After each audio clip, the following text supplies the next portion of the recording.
Ange here and welcome to my channel. So if you're new to my channel, hello, I am Mommy Ange, ang mommy vlogger ng Leyte. So salamat sa inyong pagbisita dito sa aking channel. Sana hindi nyo makalimutan mag-like at mag-subscribe para mas marami pa kayo mapanood na videos dito sa aking channel.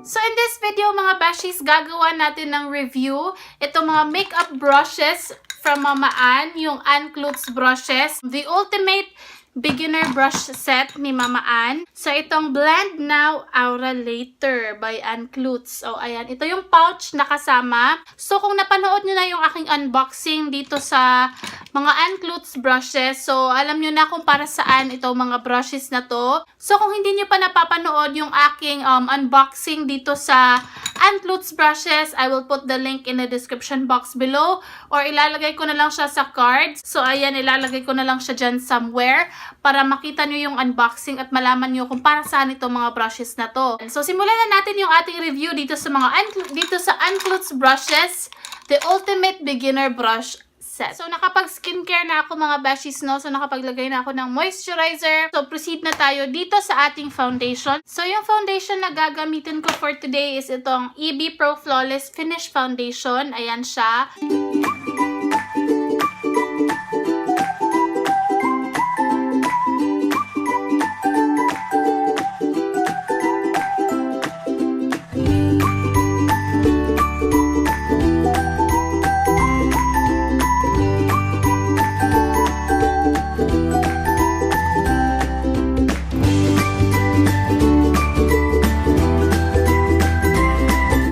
So next, dito naman tayo sa concealer. So again, ang gagamitin ko is yung Maybelline Fit Me Concealer. So yung gagamitin ko dito mga beshies, no, is yung concealer brush ng AnneClutz, which is itong number 9 nila. So this one, nagamit ko na siya. So ito yung concealer brush.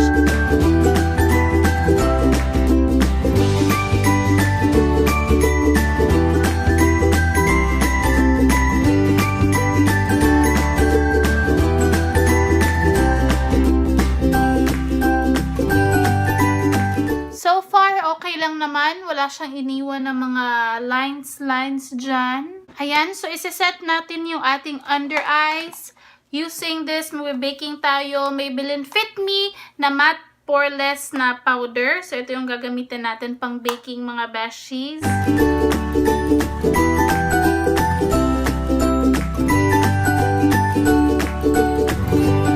So, habang nagbe-bake tayo, let's do our eyebrows, mga beshies, no? So, yung gagamitin ko for my eyebrows is itong Elliptical Core Eyebrow Pencil pa rin ng Daiso for my outline. And then, i-fill ko siya with this Nichido na Mineral Precise Eye Pencil in the shade HazelNut.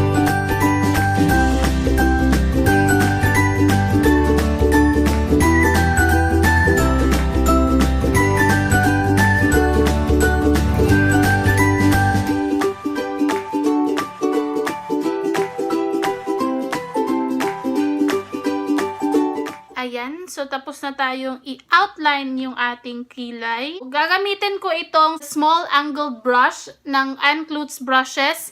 So ito yung ipapang ano ko sa aking outline mga beshies, no, para wala masyadong harsh na edges.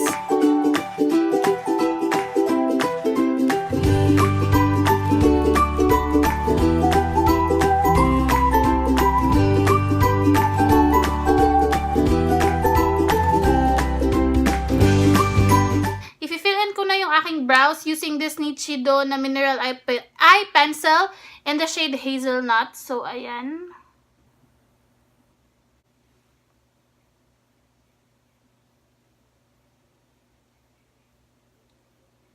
And then, i-blend na natin siya mga beshies, no, using a spoolie.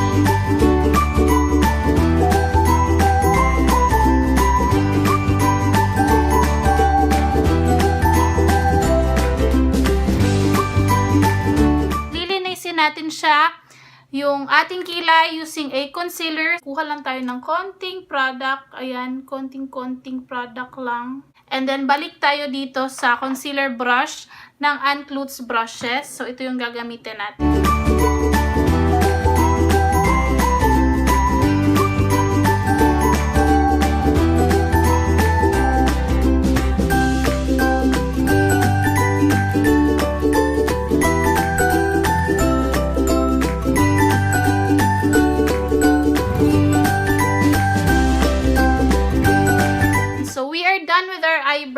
mga besties using itong concealer brush ng AnneClutz brushes.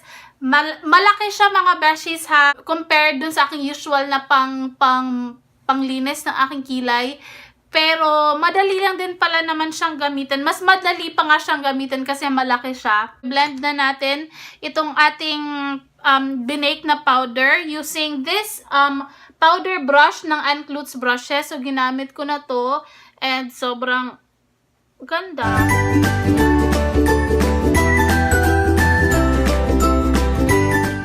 Proceed naman tayo dito sa ating eyeshadow. So, for my eyeshadow, mga besties, yung gagamitin ko is itong Lorac DTLA Urban Artist na palette. Ayan siya. Small eyeshadow blender ng AnneClutz brushes, which is this one, mga besties. Ito siya. Ganito siya. So, ito yung gagamitin ko.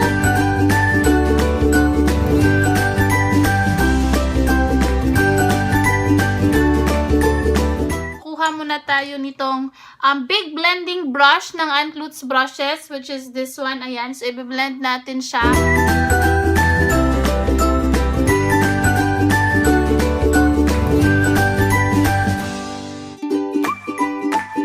So, gagamitin natin itong eyeshadow shader brush.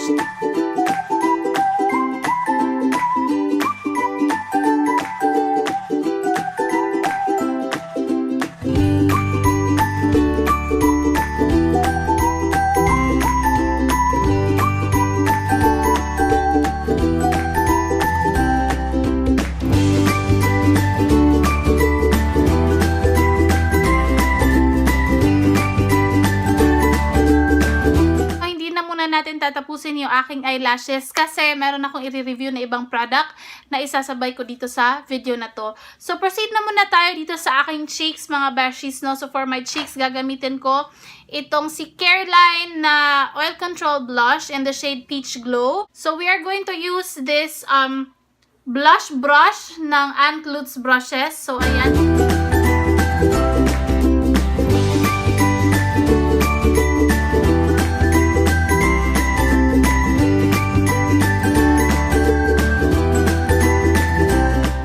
Gagamitin natin na highlighter is ito pa rin sa Lorac DTLA. Itong Artwork na shade nila. Ayan. And we're going to use this fan brush.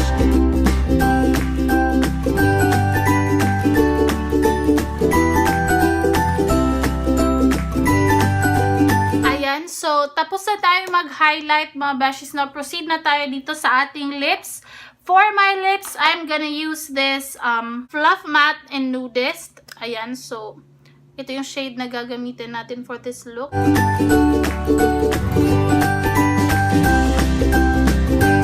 So, I'm just gonna finalize this look, mga besties, no? And I will get back to you for my final thoughts about dito sa mga brushes ni Mama AnneClutz. So, hi guys! So, I'm back for my final thoughts about dito sa AnneClutz brushes.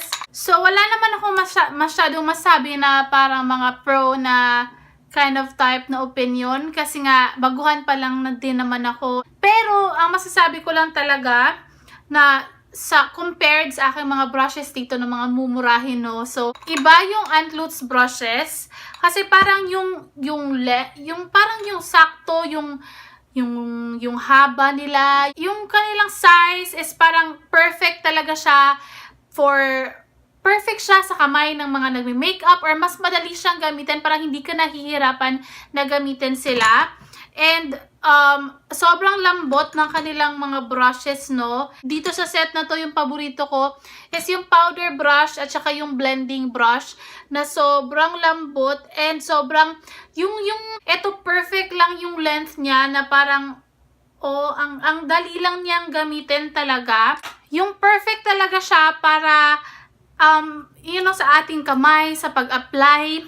Talagang beginner-friendly siya, mga besties, no? Talagang, isa itong mga na to, hindi tayo pinapahirapan. Yung isang buong set, yun na yun ang kailangan natin sa mga beginners like me. Medyo nahihirapan lang ako dito sa kanilang fan brush since tabingi yung dito sa part. Dapat sana nakaganon, Kahit nung nilabhan ko siya, gusto ko siyang ipaganon, pero ayaw niyang gumanon, ganon. Medyo tabingi lang siya ng konti. Yung small angled brush, maganda din siya gamitin pang kilay, mga beshies, no? Swak siya pang outline, kasi ayan, kita nyo naman na medyo manipis talaga siya. Yung 500 pesos mo dito sa AnneClutz brushes na makukuha mo yung perfect na brush, no, na pang beginners. Sobrang lambot ng kanilang brushes. Ayan. Hindi siya nag-iiwan ng mga, strokes ng brush. So, wala na kayong hahanapin pa dahil dito sa Ultimate Beginner Brush Set ni Mama AnneClutz, andito lahat ng kakailanganin nyo na brush, mga beshies, no? Wala naman ako masyadong masabi na pang pro, mga beshies, no? Dahil I'm just a beginner. Hindi naman ako pro, hindi naman ako makeup artist na talagang malalaman ko yung difference ng mga ibang mga high quality na mga brushes dyan. So, ito lang naman ay opinion ko na beginners din sa mga na to. So, dahil nga dito sa AnneClutz brushes, hindi ako nahihirapan na gumawa ng mga makeup looks na ganito, mga beshies, no? So, ayan. So, I hope that you enjoyed watching this video, mga beshies. If you did, please do not forget to hit like and subscribe for more videos. So, thank you so much for watching, mga beshies, and I hope to see you on my next vlog. Bye!